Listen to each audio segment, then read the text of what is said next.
Hello Virgo, Sun, Moon, Rising, and Venus signs. Kamusta kayo? Sana po ay nasa mabuti kayong kalagayan. Welcome back po sa Star Tarot. At kung bago kayo rito, welcome din po kayo. Please subscribe, like, share my videos, and leave me a comment kung nakaresonate kayo, Virgo. Tignan natin ang mga messages ni Universe para sa iyo, Virgo. We have windfall of money. Napakaganda, Virgo. Parang meron din nitong card na to, si Leo, no? If I'm not mistaken. So, maybe ang iba sa inyo is dealing with a Leo or baka meron kayong Leo placement sa inyong chart. Kaya, you have the same energy. So, windfall. Meron dadating dito na pera, no?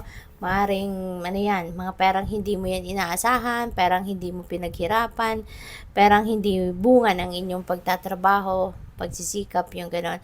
This is definitely a gift from the universe, no? This is coming from other people. Po pwedeng winning din ito. Ano? Baka tumataya kayo ng lottery, tumataya kayo ng ano pa ba, mga raffle, game of chance, mga STL, mga ganon, no? So, yung mga ano, yung mga game of chance, no?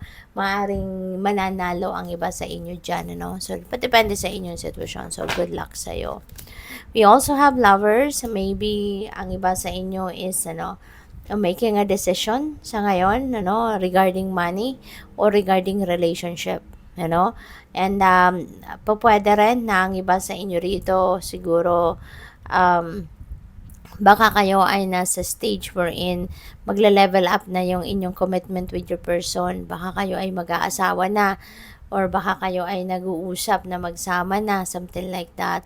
Or relationship goals. Baka yun ang mga pinag-uusapan ninyo ng inyong person. No? Kung hindi man, kung kayo ay single pa, baka ngayon, baka dumating na si love life ninyo. Baka dumating na yung potential ninyo na maging jowa, no? So, what else? We have self-care.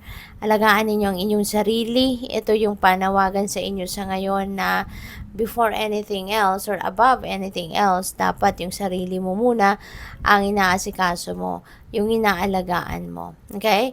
Kasi baka you're a little under the weather lately. So, take care of yourself. Okay? Huwag mong hintayin na makarating ka doon sa point na talagang hindi ka nagagalaw. Kasi, ano na, may sakit ka na, diba? So, huwag mong hintayin ng ganong sitwasyon while you can take care of yourself, okay? Do some kind of self-care. Anuhin mo, alagaan mo yung inyong sarili na makapag-ano kayo, mapalakas mo ang inyong katawan, ma-maintain mo yung inyong healthy body, ma-maintain mo yung ano, yung magandang pangangatawan at magandang kalusugan. Okay? So, what else? We have relationship dynamics. Ayan. So, maaaring ang iba sa inyo rito is going to change your relationship dynamics.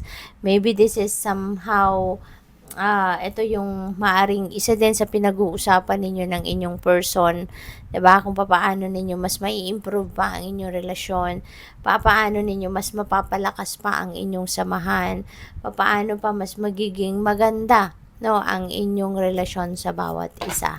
Okay? So, what else? We have expectation. Ayan. So, maybe you've been expecting money. Talaga, baka yun talaga, baka nagmamanifest talaga kayo ngayon to have extra money. At yun na nga, no? Yung windfall of money na to may be coming your way. You know? So, maybe you've been expecting something talaga. You know, pwedeng pera, pwede rin naman na hindi. So, what else? We have 27, unexpected income, Virgo, napakaganda. Meron kayong hindi inaasahan dito. Hindi ito parte ng regular ninyong trabaho, pero magkakaroon kayo ng income, no? Yung pumasok agad na mensahe dito, this could be a sale of something. Pwedeng sale of property ito or sale of material possession ninyo. Baka meron kayong binibenta, no? Na bagay. Kaya, maaaring yun na magiging extra ninyong income. Pwede rin na racket ito. Baka merong side hustle dito. May mag-o-offer sa inyo ng side hustle. Baka meron dito mag-o-offer ng extrang trabaho sa inyo. 'Di ba? Kukunin ng inyong serbisyo na hindi mo inaasahan. diba? Hindi mo naman ito siguro madalas ginagawa. Kaya it's going to be, sa inyo, a surprise. We have thief, mag-iingat kayo, parang mayroon din dito si Leo. You know what? Talagang malakas ang ninyo ngayon. Ang energy ninyo na parang katulad ng kay Leo. So, mag-iingat kayo, no? Kasi may mga tao dito na nagbabantay lang ng pagkakataon kung kailan ka mabudol. Meron mga taong nagbabantay lang dito kung kailan kanila maloko, kung kailan kanila manakawan, kung kailan kanila maagawan ng something. Okay? So, be very careful of the thieves. Kasi ang dami talagang manloloko sa mundo. Ang dami ng manloloko sa paligid natin. Kaya mag-iingat kayo. Always be careful, no? When you leave the house, make sure na talagang sarado, secured. Yung mga alarm systems ninyo, dapat lagi lang yung mga CCTV ninyo, dapat lagi lang laging working, make sure that you are, maintaining them para laging may extra, protection, diba? So, what else? We have keep the faith, alright? Ang tingin ko naman kay Virgo, malakas ang inyong faith, diba?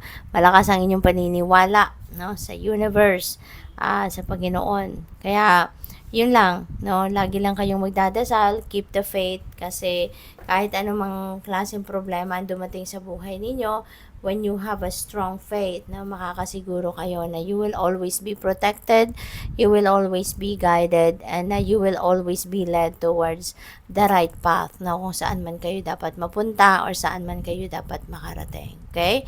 Good luck sa iyo. Thank you for watching Love and Light. Namaste.